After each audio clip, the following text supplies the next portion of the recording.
Okay. Hi guys, welcome back to Trash It. We're gonna be looking at a topic called Oloture today. You guys must have seen the movie on Netflix that was done by Sharon Oja. So we thought we would discuss that. And we all know about prostitution in Africa, or let me be precise, in Nigeria, and we know what it's like. So today on the panel, we've got your usual hosts. We've got Antonia, we've got Yuri, we've got Jude and Mr. Jagwajantics. And we've got a Trash It virgin today. We've got Yuri in the house. Hi, Yuri. It's lovely to have you on Trash It. Hi, Yuri. Okay. So majority of people who leave Nigeria and travel to Europe, especially those that are taken there by madame, right? We all know what a madame is. And we believe that they know what they're being taken there for. And they know that they're being taken there for prostitution. Let's not hide it, okay? And then when you ask these people why they've gone to Europe for prostitution, they say it's because of the situation at home, because of the economic crisis in Nigeria. I mean, look at the NSAS protests and all of that. Look at the palliatives that was being hidden. So a lot of reasons are there why these people feel, you know what, we want a better life for our families, we want a better life for, my parents, siblings, and they would take they'll sacrifice themselves, so to speak, and go to Europe for prostitution. So I'm going to come to everyone on this panel. Is the fact that there's an economic crisis in Nigeria, is that a justifiable reason for any parent or for anyone to travel to Europe to prostitute themselves? Antonia, I'm going to come to you first. Okay. Yeah, so what do you think? Is this a justifiable reason, or do you think there are other things that people can do at home? Because this is a very relative topic, and a lot of homes in Nigeria, they're going through this. So Antonia, I'm going to come to you. All right. So basically, I'm just going to say it the way it is, yeah? So there are two sides to this, right? So I'm not going to justify prostitution, but the circumstances some people find themselves would make them do desperate things for desperate measures, right? So it's not enough reason. It's easier for me to say that it's not enough reason for people to travel abroad for prostitution, because I've not been in that type of poverty in my life to warrant me or anyone around me to go and prostitute. However, if you look at the economic situations of some people, especially in our communities, if you see some distressing situation, people cannot even feed themselves. They cannot even find many jobs. Some people will sell pure water for hours. Pure water. They can only get 200, 2,000 naira. How much is that in pounds? We're talking less than £2 a day. You can't live on that. So when people find themselves in that desperate situation and they have the opportunity to travel abroad, this is more than prostitution. You see people traveling, even using road, just to get to greener pastures. People will do all sorts. So it's easier for me to say, oh, it's not enough reason. But actually, the level of poverty can be a reason, can be a valid reason for people to go to that extreme length to prostitute, to find some sort of comfort, solace, to survive. That's the word, for their family. Right. Thank you very much, Antonia. Mr. Jagba, I'm going to come to you. What do you think? Is poverty a reason for people to prostitute? Well, if we're going to go by the way of being a moral judge, it's not the best. But if we're going to be realistic and look at life the way it is, I would say people don't even have to wait till they travel before they start prostitution. Yeah. In fact, for some people, it is the easy way out. Life is already, let me be raw. I know you can put a bleep before you post it to the world. Life is fucking people already inside Nigeria. And it's not only Nigeria, across the globe. It's the oldest form of trade in human history. So it's not going to stop, unfortunately. It's going to be forever. And it goes in different ways. There is prostitution voluntarily, and there is involuntary prostitution. When life slaps you and you have no other ways out or any other opportunities, you just let go. And sometimes when you have to offer yourself as an exchange for results, the only difference is one is monetary, one is great. People just do it. because I've had very close communication and interview with people in different levels of this trade, and I know what it's like for them, you know. So let me just stop there for now. All right, thank you very much. Iyori, I'm going to come to you. What do you think? Is poverty a justifiable reason for prostitution? Right, no is the long and short answer. However, like everyone else has said, it's not that straightforward. People go into this for different reasons, and we actually have to go back to how it started. Now, I'm from a place called Benin, the Great Benin Kingdom. Prostitution started in Benin with actually during the time of slave trade, where men were literally offering our Benin women, or the people in power were offering our Benin women to slave traders in exchange for whatever they had to offer. So it's a trade that has been there for ages. It's not something, yes, well, we've come into the world with social media and everything, things are a lot more exposed. Or actually, I think the newer generation of people, they are not so discreet about the things that they do anymore. So it's a lot more obvious, or it's a bit more blatant the way they go about it. However, just like Antonia said, and like Mr. Jante said, it's not so straightforward. It's not so cut and dry. You have to first of all think about it. As a woman, I don't think there's any woman out there who would actually enjoy trading herself for money.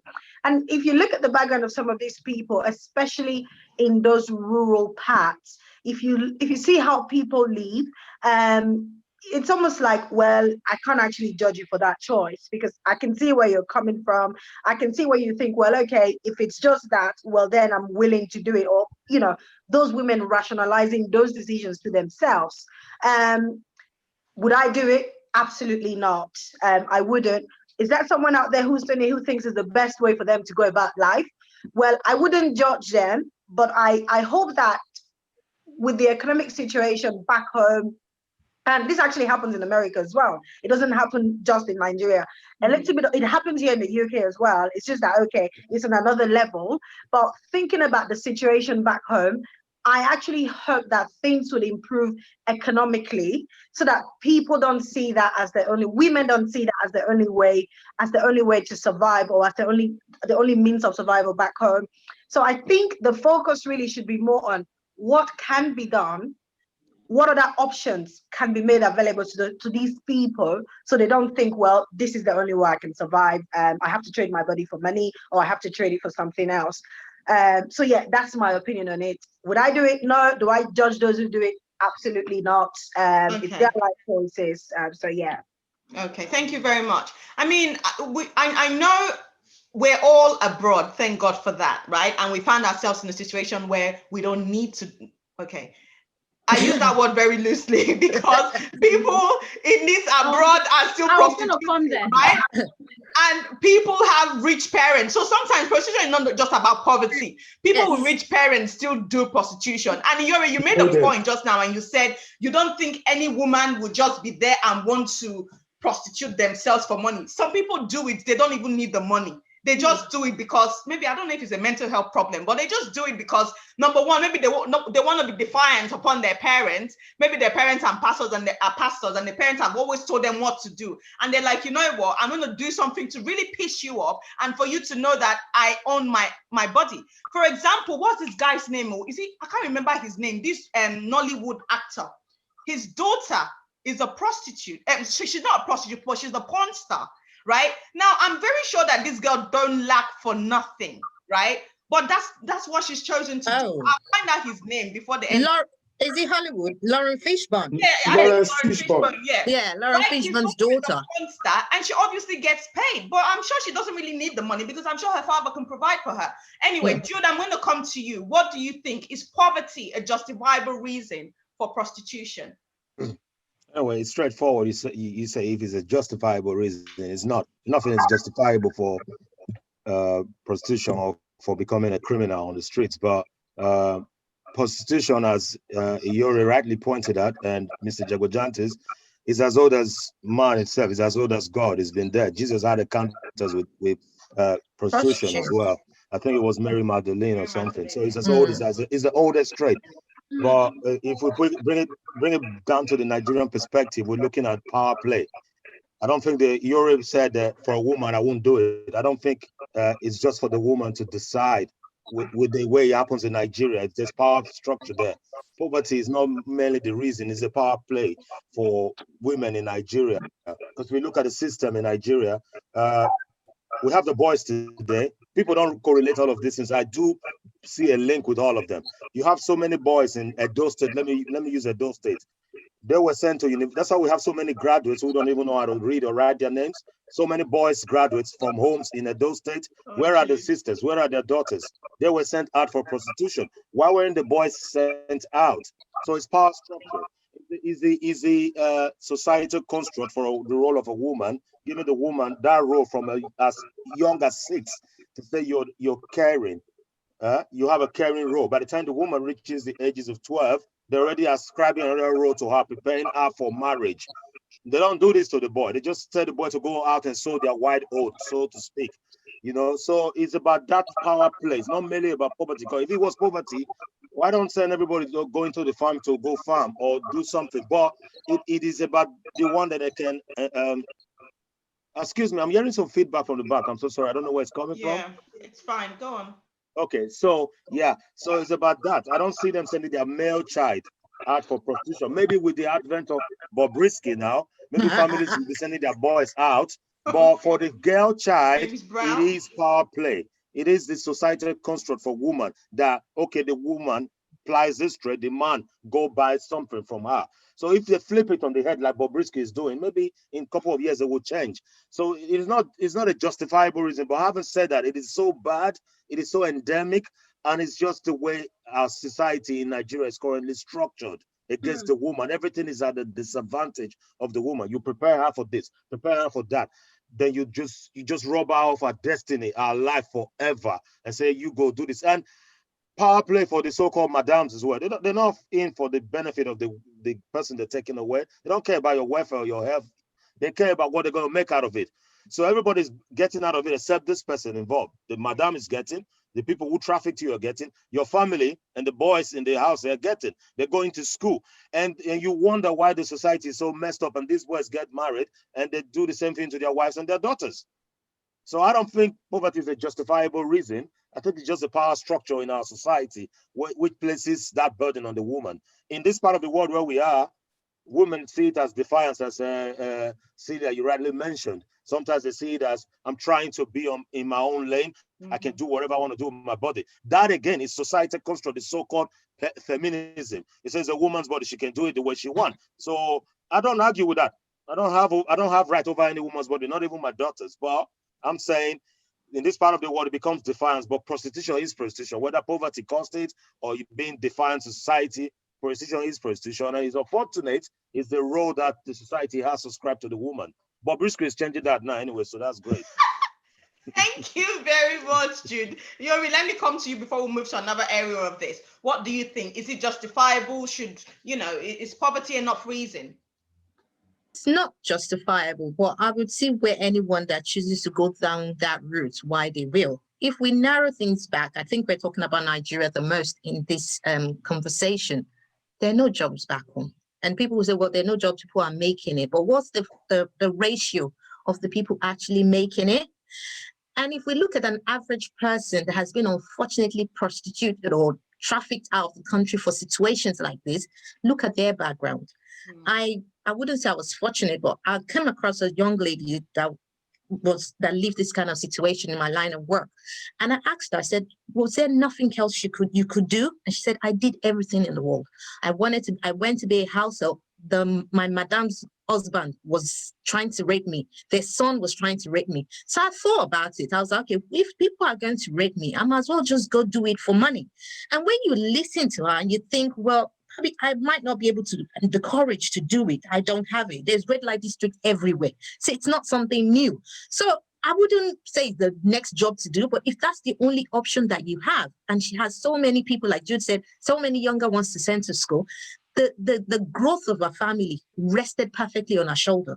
And they think they were like a sacrificial lamb. She felt, well, I'm the only one that should go through this so that my younger siblings, the girls coming behind me, won't have to face this route. And you think about it, that's the ultimate sacrifice anyone can give anyone. I don't want you to live the life that I'm living, so I'll go there and do what I need to do. So I asked her, so when you sleep with these different people, without being crass, how do you do it? She said, I shut down and I think of how my younger brother would graduate, how my younger sister would graduate, how my parents will be able to come out of the abject poverty that I need. And by the time I'm done, I'm sending money home and they're sending me pictures and I can see that they're lives, but I know that I probably mentally, I'm not okay. So when you look at that, you're like, wow, that's a very powerful woman. Whether you want to push her the wrong way or the right way, it takes a lot of guts to do that. Is that the right way to do? We should blame our government for this. Yeah. We should. Because you come out of school, there's no job. You try to sell pure water, 2,000, like Antonio was saying, 2,000, it's not actually 2,000 naira. They don't make 2,000. Yeah, 200, that's all they make for 6 hours hawking of pure water. So if you're out there watching this and you're buying pure water, please don't collect change. Yeah. Because, I saw a post, was it yesterday or the day before? I don't know, was it one of you that sent it to me, where the person that was selling the pure, a little girl, she was selling the pure water, and apparently she buys. I think it was on Jagbajanti's page. Yeah, she buys the case of the water, and then she has to then pay for ice block to cool it, and then sell it. And then in the end, she only makes 40 naira for one bag, right? So please, what can you buy with 40 naira? Yeah, Mr. Jagbajanti, I'm going to come to you. Sorry, I'm going to come to you, Mr. Jagbajanti, because I know that you have done an interview with some of these prostitutes in the red light districts and in Benidorm as well. So tell us, what was the experience? What were they saying? So many of them, they had different promises, different views, different intentions, different ideas of what they're going to be doing when they end up in the country of their choices. Like those who wanted to go to Italy or Amsterdam or Spain or wherever in Europe, because that's the hub. Prostitution doesn't really sell in this part of the world, United Kingdom, but in Europe, it's a big business. Nobody frowns at it. Now, either you're in America or you're in London or Germany or anywhere, people who don't suffer at all, people who have all the benefits, people who have all the structure, they still do it. In London here, we have girls who always disturb us. Oh, when you have big guys coming from Nigeria, let us know. Just, text them my number or send me to them. Don't worry, I'll give you a cut. And I'll be like this. I've seen cases where they take prostitutes out and they think these girls are some manager or, project manager in the city, and they will take them out, they will sleep with them for the weekend, take them to Selfridges, do shopping for the girls, because these girls look clean. I'm talking about £2,000 worth of LV bag, £3,000 worth of LV bag. Because when you look at these guys, you'll be like, damn, but they're prostitutes. They weren't born in Nigeria, they were born here. If they needed benefits, they could have signed up. So it is not always poverty that is chasing everybody into prostitution. The fact that it's just the easy way out, and I love sex anyway, I might as well do it. Mr. Jagba, did you patronize any of them whilst you were there in the red light district? Did you use their services? How was it? When I was there, I wouldn't do it because people like us don't spend money to get what we want. You just get it for free. Packaging don't too much. I don't need to travel all the way to Amsterdam before I can get 24 karat gold babe. Levels don't change. That's the word. Anyway, in order not to waste too much time on ourselves, those girls, they have husbands. Most of them from Edo State, some of them Igbo. There are Yoruba girls there, Isoko, Delta, everywhere. So let's not just think it's Edo. It's not only Edo, everybody is there. And, I'm sure you understand what it's like when you go to red light district. All those show glasses, all those windows, you see all the white girls. People from Niger, they have their own angle. The same way we have Peckham in London. They have their own angle. Somewhere at the very end on the left-hand corner, they have their angles there, and they don't deal with blacks. So I asked them, how come you don't deal with blacks? If I offer you 2,000 euros now, are you not going to say, okay, come in? They said, no, if I like come with 1 million euros, they're not going to allow me because it is as if they're sleeping with their brothers. Oh. They have a legacy, they have rules, they have union. And in their rules, part of their rules is never to sleep with a black man. So they have their husbands. You know, like we do here when we go to pick our wives up at work. You have your kids at the back of the car. The husband will pull up and they will say, okay, we'll see you guys tomorrow, pack their bags and things, and they jump into the car. Oh, baby, it's been a long day. How are you? How markets? Yes. I'm not joking.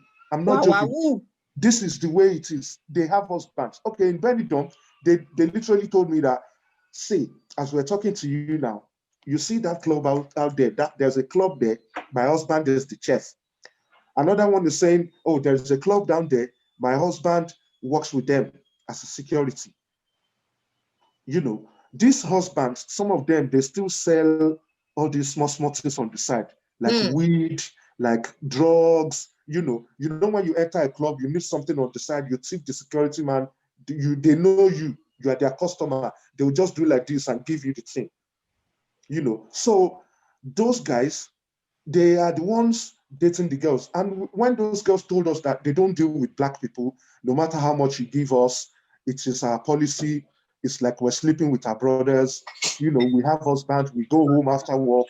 And these girls are pretty. So I spoke to those guys. I said, bro, so tell me, we're Nigerians, we're just from UK, we're not based there. Why is it that these girls, they don't do black people?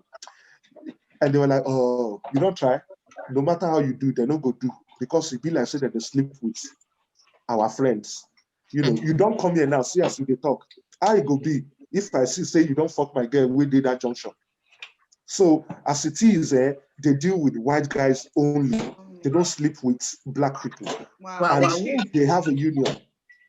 Interesting. Thank you, Mr. Jaguar, for that interesting gist. I'm going to come to another section of this. So we all know that what happens usually before these girls are shipped, let me use that word, from Nigeria to Europe, right? Before they move from Nigeria to Europe, they are made to take oaths, right? They're taken to the most gruesome shrine there is in Benin or wherever it is that they're taking them from, and they're made to swear. And sometimes they even transport them from a city to another city to go and swear the oath in the other city, depending on how strong that native doctor in that city is. This was all in Oloture. Now, what I want to ask is, when they get to Europe, they have to work for the madam and pay back the money the madam spent. And sometimes we're talking about $20,000, $30,000. And whilst they're doing that, they also pay the madam's bills, like house rent, shopping, and things like that, electric, gas. And these girls, when they get to all these European countries, obviously where there's human rights laws and rules that would protect them, but because they do not know, and again, for the fear of the oaths they've taken at home, they feel that they can't leave. So what do we think with all these oaths that they swear at home? I know, Jude, you're a very traditional man, you're Oloko and Ogun and the rest of it. So do we think these oaths, do you think that they work? Do you think the girls can, if the girls were to break out of that contract, do you think that it would affect them? Iyore, let me come to you first of all. What do you think about the oaths that they're made to swear? Do you think it's just brainwashing and it's completely nonsense? It doesn't work. It doesn't work. Thank you for saying that. I think you know my views on things like that, Celia. We've talked about things like this so many times. I don't believe in any of those things. I think, again, that is a power factor. I think it plays more to our religious beliefs from back home, the things that we believe in. So obviously, I would say, so just a bit of, just to put this into context, up until probably 6-8 years ago, I was literally very scared of the dark. I was scared if someone threatened me and said they would do something bad to me, or someone said they're going to a pastor, or oh, be careful with this person, they're fetish, they're this. I would be literally scared. But actually, I had a moment of clarity on my own without anything happening, where I realized it became a case of actually, what are these? Why am I actually scared of these things? Is it because of the way I've been programmed from a younger age? Why is this my belief system? Why do I key into this belief system so much? And from being able to sit down and rationalize everything and realize that actually, if someone says to you, oh, I'm going to go to this person, like they call them native doctors back home, I'm going to go to them, I'm going to say something to them and they're going to harm you. It's a threat. It's an empty threat. And if you're somebody who believes in that, obviously it's going to be scary for you. And from all the scary, the scaremongering that goes on, oh, this person said this to that person and they went dumb. Oh, that person said this to the person and they fell down in their farm and they died. Or they fell down in their farm and they came out paralyzed or disabled. These are all the fear factors that those people try to play, they try to play to when they go to that extent of saying, oh, we're going to take it to swear an oath, it's a contract. Sorry, where are these gods when these people are being taken advantage of in that way? If those gods are so actually quite good, they honor contracts. What about the contract of humanity where you should be fair to your neighbor? What about the contract of being honest with people and actually telling them that, you know what, because we've all sat here and said, oh, people make those decisions. Some women actually do it because for fun, or they do it, to antagonize their parents or whatever background they come from. Now, I don't think those are the women we're focusing on here today. We're talking more about the people who have to do it because it's their only means of survival. Mm-hmm. I can tell you of stories.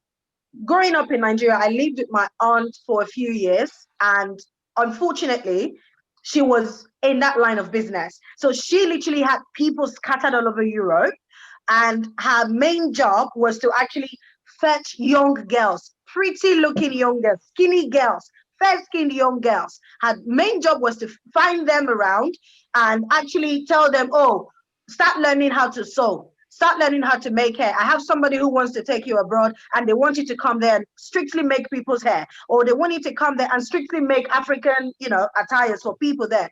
Knowing fully well that these girls are going to be taken abroad, they are going to be prostituted when they get abroad. Literally, they're being sold into, I'll call it slave trade if you ask me. It's literally slave trade. Asking them to go there and sell their body. It's labor. Sex is labor. Let's all be honest. Very hard though, that thing. Very hard. You understand? It's laborious. So for me, first of all, I don't believe in any of those things. Not anymore. I believed in it up until a few years ago, like I said. But no, I don't believe in it anymore. And actually, if those gods do exist, I believe in honoring tradition.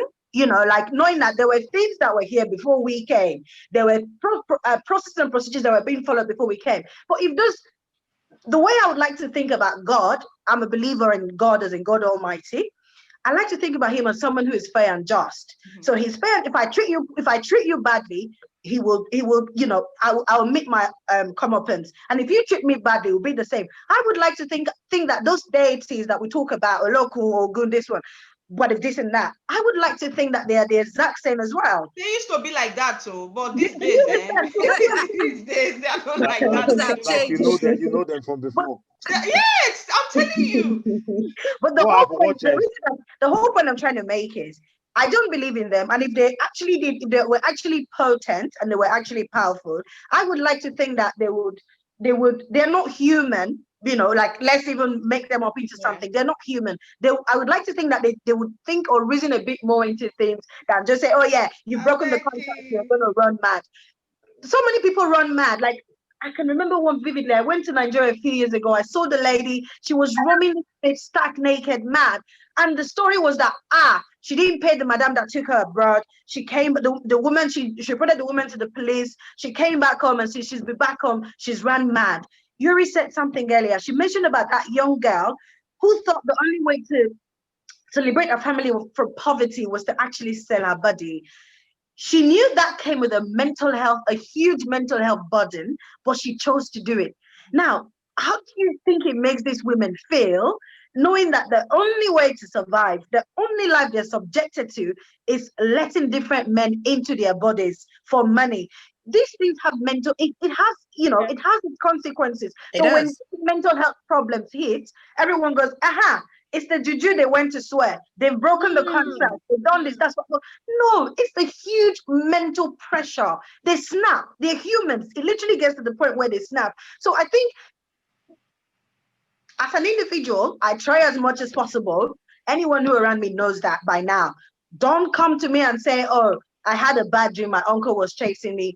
Please fix yourself. It's not your uncle. Your uncle's not after you. Fix yourself. Deal with your problems. Deal with your issues. Do you understand? So I think the more we try to start to steer people away from thinking that there's a man out there, there's a native doctor out there who literally has the power, you know, to do something to you from millions and millions and millions of miles away, or thousands of miles away. I think that we have a duty, for you who has a platform, I would say, or for me as an individual who comes across people, I feel like I have a duty to actually say, can you actually rethink this and, you know, see how it makes sense or how it doesn't make sense. Thank you. Yeah, thank you very much for that, Yuri. Thank you very much. The thing is, I don't even think this juju, I don't even think it works. So because I don't think it works. Because the thing is, all these, they will say, oh, it doesn't work on Oyibo people, it only works on Black people. Hello, if you have a manager at work that is really stressing you out and you want to send something to them, it won't work, especially if they'll say it won't work, innit? Yeah, but if it's a Black manager, it then works. My mom is still of that belief. We had a conversation recently. They were talking about people who died. Somebody died suddenly. And we were saying, oh, that's really sad. So I was saying it's probably a heart attack or a cardiac arrest, or they suffered a stroke and they didn't really get the help they needed at once. I took her to the lady who makes my hair when I'm doing braids and stuff. And they were like, oh, it's a spiritual attack. So I stopped and said, so my mom is a care worker. That lady also does care part-time. I was saying, so you do know that. So are you saying you have never heard of a client that you're working with who sadly passed away suddenly? And they say, yes.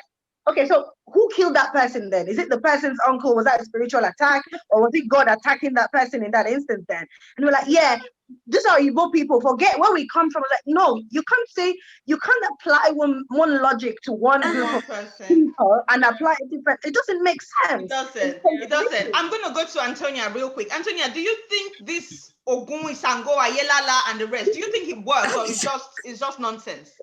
I think, to be honest, I think it's speak with caution, okay? Speak with caution. No.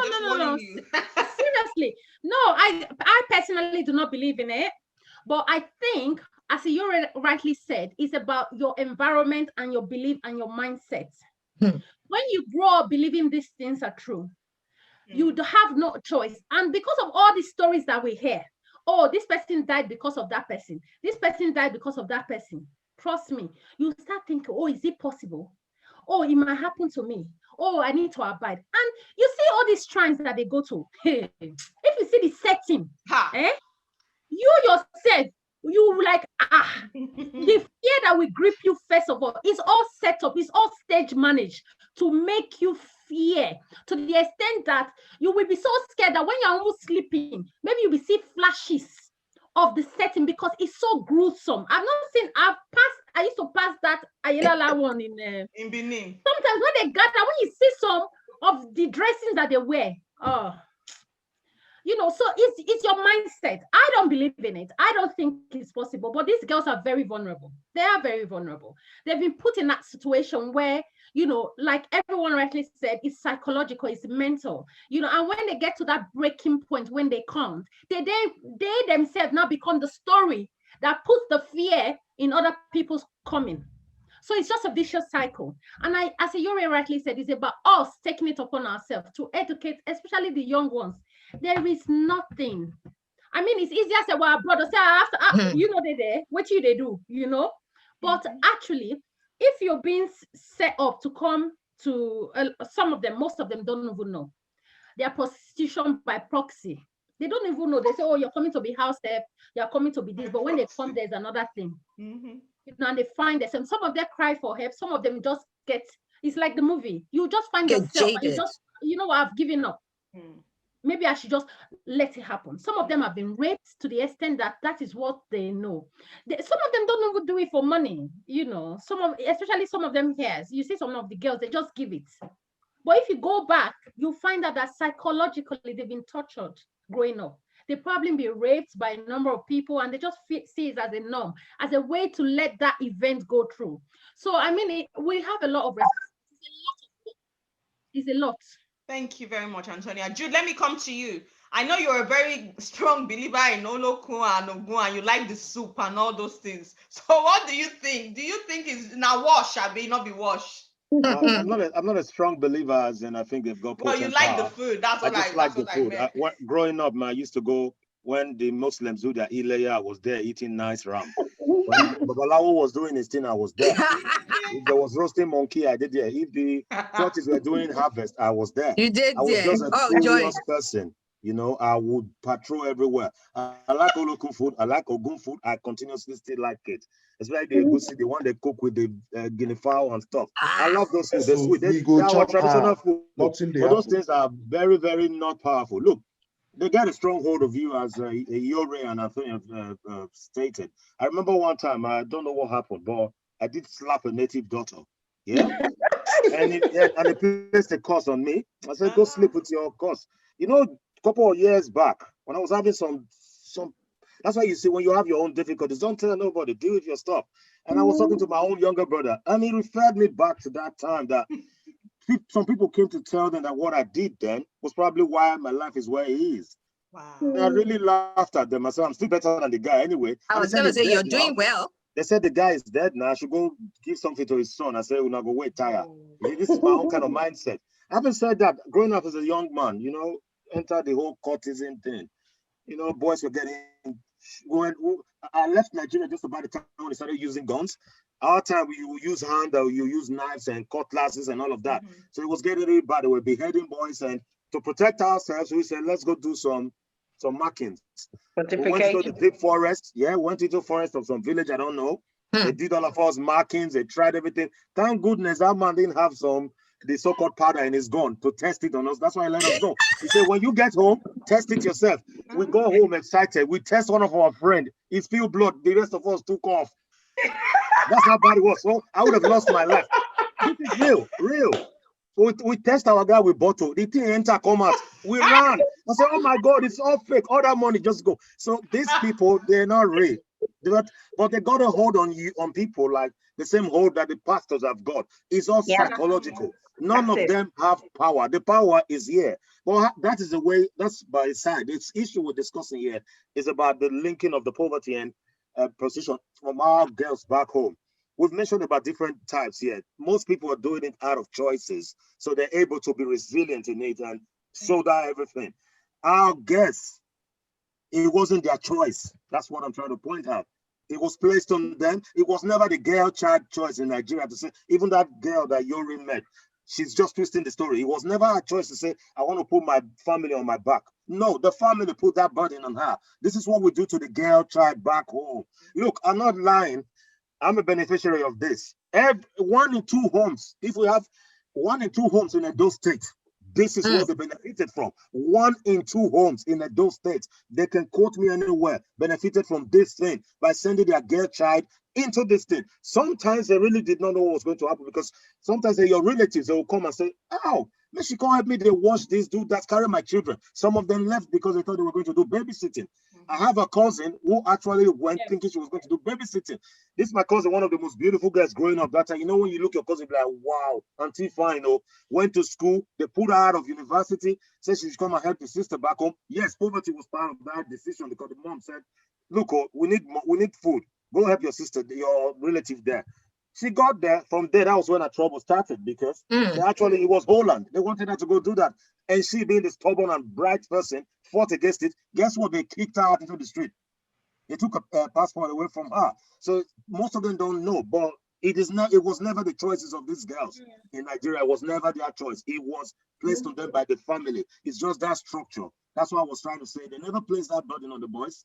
They placed it on the girls only. Yes, some ladies later, when they grew up, it became a thing of choice. We understand that one. And I'm sitting here, I've never used prostitution because it's never been my game. I just believe like Jaguar Justice, I don't need to pay for it. That's just been my game. That's why I've never tried it. I'm not saying maybe what will happen in the future. I don't know. I don't know where red light district is. In Peckham, I'll show you. I was coming from work one night and I just got stuck outside of the Peckham ride, that opposite place there. And the lady approached me. I didn't know who they was, and she was offering me to do the head job for some money. And it was my friend who said, "Oh my gosh, that's where all of them stand." I didn't know. So they're everywhere. Except your eyes are open to these things, you won't see it. But Nigeria wants the society places that burden on the woman. That's what the real education needs to be. If the father is hungry, the mother is hungry, let them go fend for themselves. And it's not really on our government, it's on the family unit. That morality starts from the family. We cannot continue to blame our government for this. There are other people who suffer past the pure water you talk. So I was a dealer of pure water. People used to come carry from me, like those small children. They will go sell 14 naira. Some still owe me money today. I still don't have the money from them. So look, we've been through all of this. I'm not lying. People can really check me out. I sold pure water. I do all of these things. My younger sisters were selling roasted corns outside. And all of this leads to that. And this is how it happened. And I know families who actually say, that brother don't come from Lagos. Go greet him. 13-year-old girl. Why didn't they send the boy say go greet him? I'm not lying. Exactly. If families who know me watching, let them check me out. They did it. Oh, that brother just come. That chief come from village. Go greet him. They never sent Edward to go. They send Rachel all the time. Why? Do you think Rachel is going there to just wash Oga feet?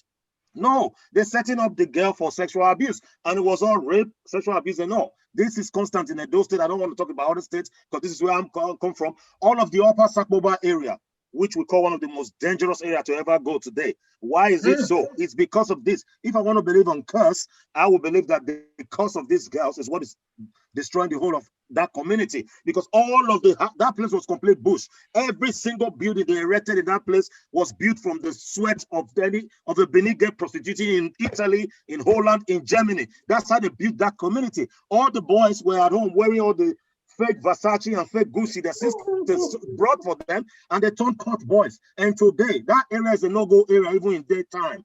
And they think that is not linked to what their sisters went through. There were mothers at home who were so lazy and fathers who were so lazy, didn't do anything. They sent their daughters. I'm saying send your boy child if you want to be fair. We got a pass as boys. We just got a pass. And they did that to our daughters. So it's very appalling. And I'm emotional about it, you can see. Yeah, thank you very much. Antonia, you want to say something? Yes, I wanted to say something. I wanted to actually clarify to Jude as well and to all of us that there is also a high increase of boys doing these things now. Thank you. Our boys are gigolos. And okay, now it's good. Now boys are prostituting as well. Oh, the boys are not out of this.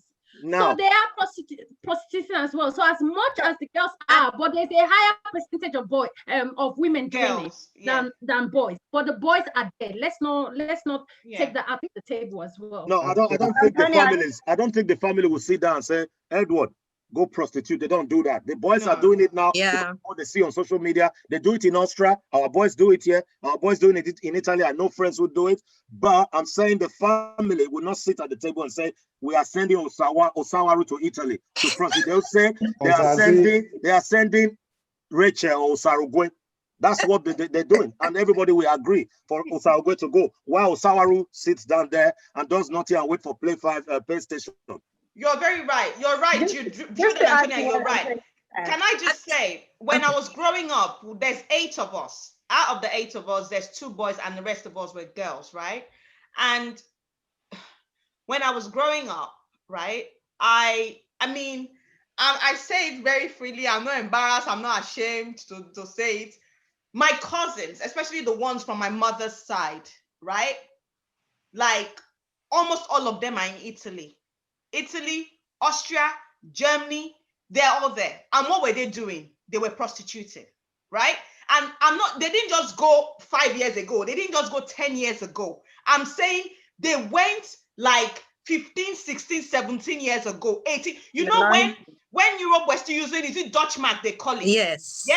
When they were still using that currency, that was when they were there. When the Italians were using lire. Yes. And I remember very much, they used to bring things for my mom because these were my mom's sisters. These were my mom's sisters' children, right? And they used to bring things for us, clothes, money, and all of that, right? And the thing is, I thank God for my father, and maybe I would say my mom, because she would have dared not send any of us there, because my father would be like, where's my daughter? And you would say, she went where? And my dad knew what was going on, what her in-laws were up to, right? So he kept a tight eye on everyone. And looking at all my sisters, none of them would have agreed to go anywhere, right? They wouldn't have agreed to go. But what I'm saying is, it was so close to me. Like this thing we're talking about was very close to me, and a lot of my cousins went into it. And where are those cousins today?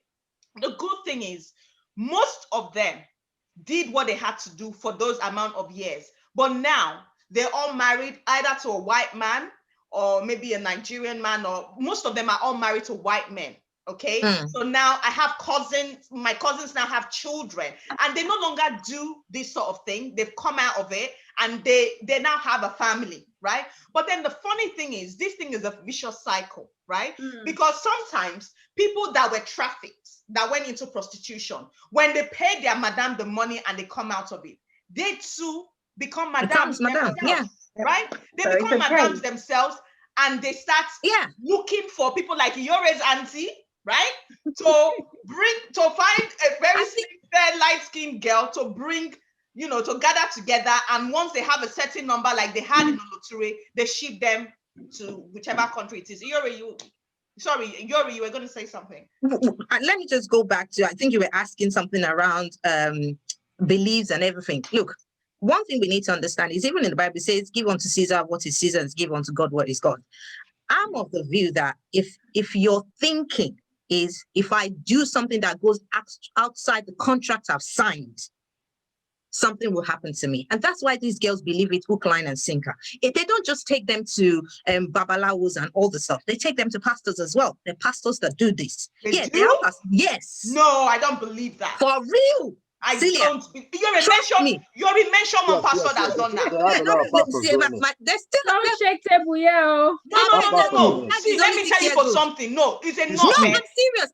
Jude, am I lying? A lot of pastors, there are pastors that do this. So anyway, let's not just think it's just pastors, just Ogun, Shango, and Ailala and their cousins. No, there are pastors that do this.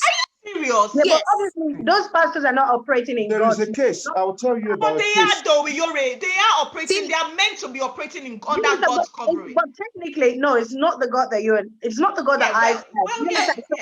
But think about it this way. Oh God. Hold on. Do you know that you and I only probably know some books in the Bible? There's some books that exist outside of the Bible that are used for things like this. When you go to celestial churches, so please, there's some pastors. These are 7 books of Moses. Thank you. So there's some pastors, and see, I know we all say, oh, things don't happen. Trust me, I'm not about to rock any Ailala's boots. There are Oguns that their actions, you might not believe in it, and that's because that's not our skill sets. It's not what we believe in. But don't tell me things don't happen. Things do happen. Let's not just rock the boots. I'm a Yoruba girl, and I know there's Ogun, there's Obatala, there's Shango, there's whoever. I might, if they do something from that end, it might not get to me because I don't believe in it. But there are people that actually do believe in it, and there are consequences. Now, hold on, Yuri, I'll let you finish. There are some areas where I personally will not cross, and that's because I have seen things happen. You may not believe in it because you've not seen it. It doesn't mean it doesn't happen. And before the advent of Christianity into Nigeria, we had traditionalists. We've got religion, we've got beliefs, we've got other things apart from Christianity. And they were doing the right things. They followed their pathway, the custodians of the law, and people believe in it and things happen. So it's because they've changed the narrative and say, okay, it's who you are paying. They say whoever pays the piper dictates the hunt or the tune. Thank you. So if Batala, like in Europe, I'll let you come in Europe. You said something about, oh, is the Ogun not fair? Well, whoever pays Ogun, Ogun listens to. You've not paid Ogun. So if a wicked person pays Ogun, and if that's how Ogun operates, Ogun will kill you off. You may not believe in it, doesn't mean it doesn't happen. Okay, so the reason I strongly do not believe in it, Yuri, just to quickly get that in, is because I have been in that situation. I've had personal experiences with these things. And I can tell you point blank. So I had those experiences believing in those things at the time as a young child. So I believed that this thing could literally kill me. I was waiting for it to actually come and kill me, quite literally. Do you understand? But I'm here now, so many years later. My life is way better than that of the people who put me in that position. So some aspect of it is coming from personal experience. So, take that aspect of it from me. It's coming from personal experience. It's not just because of what people do or what people see. But I know how much scaremongering went on then to put the fear of whatever gods they were serving in me. Yeah. To the point where, as a 12-year-old child, as a 13-year-old child, you are waiting. They tell you you're going to die in 3 months or in 6 months or in this or that. Or sorry, in 3 days, 3 weeks, blah, blah, blah. And you're sat there on your bed waiting for death to come. Die. Because you sincerely believe that, yes, this thing can kill me and it's going to kill me. Do you understand? So I've had those personal experiences with that. And like I said, I didn't really start to enjoy my life until 8, 9 years ago when I actually started to thought, hang on a minute, this doesn't make sense. I should not be here. Why am I here? Does that make sense? Not to say that I was guilty of whatever I was being accused of at the time, which is a whole different story altogether. But I am here, and these people paid the bloody piper. So yeah. Yeah, I totally get you, and I'm happy for your personal experience. But I personally would not knock what I've not tried. And to say, and I sit here and tell you things don't exist, that I'll be telling you a bloody lie.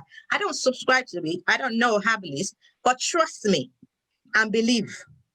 I know when people say things could happen.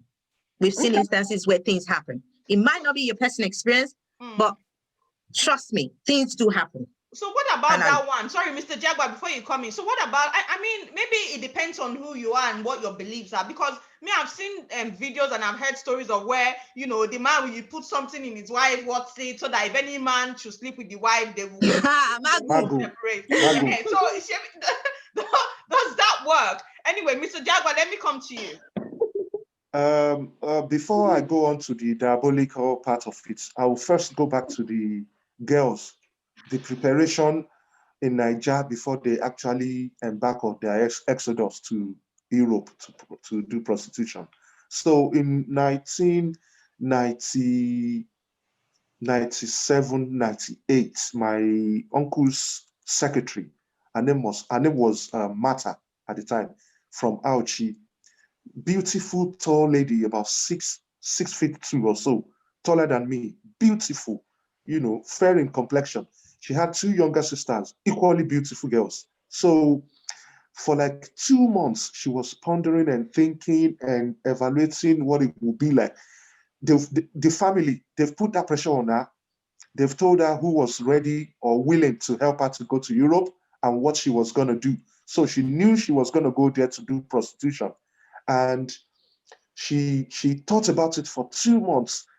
Most of the time she would be in one corner, she would be so sober, she would be like this, and then I'd be like, Martha, what is it again? And she'd be like, oh, don't worry, I was just thinking about home or something. That was in Ibadan. And after 2 months, I went back to school, and by the time I would come back for holiday, she was already gone. Only her 2 younger sisters were around. And when I asked about her, they said she's gone to Italy. And she was telling me then that if she eventually go to Italy, she will have to come back. She will have to work hard, then come back and pick the sisters so that things can change for the family. And yeah, by the time I graduated, she came back to pick one of the sisters, the one that is after her. So now, look at it. She is back, flashy and carrying out the designer bag. There was money to spend, She's and they always do one thing. You see, the juju that they do is not because the juju will work. It is to mess up their psyche, to make them think if you take a step out of the track, you are going to explode. When I mean explode, I mean like they're going to run mad or die, or there is going to be something that will happen to their family, or their parents will be killed at home. If they see that you're so strong-hearted, you don't believe in all those things, they will tell you that they're going to send boys, cult boys, or hired assassins to kill your parents back home or wipe out your family. So that will hold you in. And the rape that they always do to them is not because those guys love sex. It is to mess up with their brain. Yeah. Because you have value for sex. You see sex as a big thing. Oh my God, they're going to deflower me. So they need to break that your narrative of sex being a big issue. So when they rape you, sex is no longer anything. So Wow. if you're doing it for 100 euros, you'll be like, what is there to take? After all, 12 people have gone through it. So it's nothing. Is it not for them to get in and get out? What is there? If somebody is doing it for free, so why can't I do it and collect my 100 euros? Yeah. Do you see where I'm coming from? There's a psychological operation there. They're just cutting. It's like opening somebody up, putting dissecting to cutting out the value. So they're killing the value of your private parts, making you think there is nothing to hide. It is worth nothing. I might as well just make money through it. So both the juju aspect and the threat aspect actually is more than two. It's not both. All of it, juju, the threats, and the rape, those three things is just to mess up with the psyche, make them think sex is nothing, is worthless. So let me just get over and done with, do the sex thing, let them bring the money, and then everybody goes their own way. We're all happy. I send money home anyway. My kids are driving nice car in Benin. They are flexing.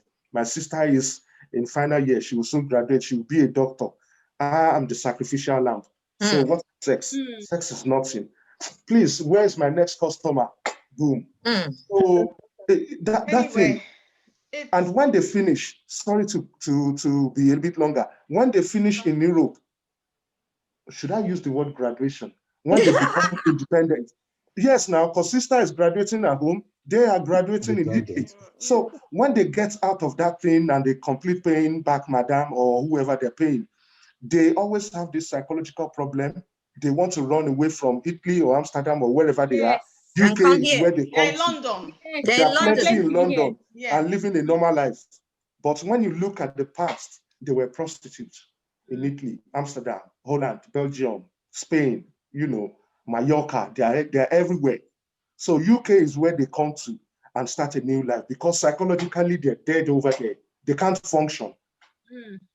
It's a shame. I mean, we're going to round up now, but it's a shame because the thing is, it's almost as if the girls that go through this, or I'm not going to say all of them, some of the girls that go through this, instead of them to speak up, maybe when they finish paying, perhaps, especially for those who believe in all these oaths and all that, speak up and speak against it, right? So that other girls don't make the same mistakes that they made. But unfortunately, they don't. They end up doing the recruitment themselves, and then they start their own let franchise. Me ask you, how many fraudsters have you seen speak up against fraud? Well, no, they might. Great. Exactly. How many reformed Anini has come out to speak against armed robbery? Yeah. So why you're placing the burden on this woman again, who've been psychologically abused by family, by strangers, by the whole structure of society? You're saying, come stand up and tell us, so you preach against it. No, the men need to take the burden upon ourselves and leave the women out of this. We've damaged them enough. We can't be asking them to come be Jesus Christ.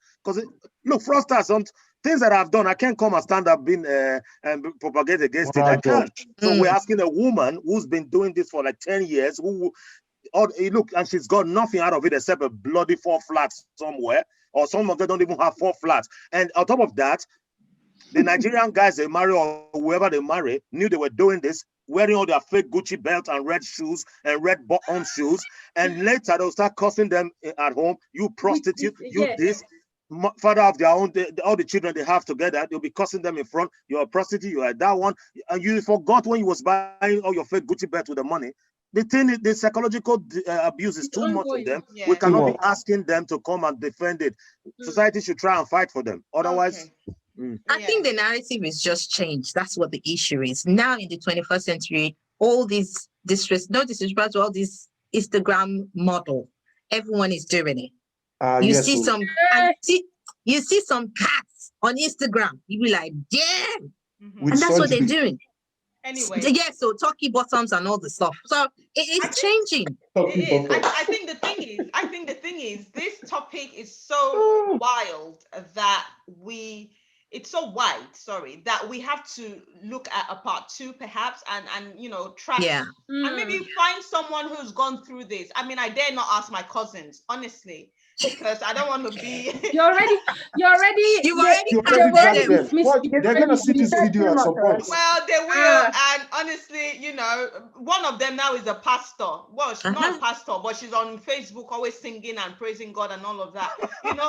So, which is good. Don't break any table. She would be laughing at my cousin. You know, I'm not laughing at your cousin. It's the way you said it. Children, and she married a white oldish man. It might be a release for her. You know, it's spiritual now. All things I've done, they're in the past. I'm a new person. Thank you. All things are gone away. Look at me. I thought I was the one who break table. You're just breaking everything. The funny. Well, yes, just break. Anyway, so let's end it here. Thank you so much, guys, for joining on this very interesting topic. And yeah, we'll see you again next week. So until next week, see you guys later. Have a lovely weekend, guys. All right. Bye. Bye. Yeah, bye.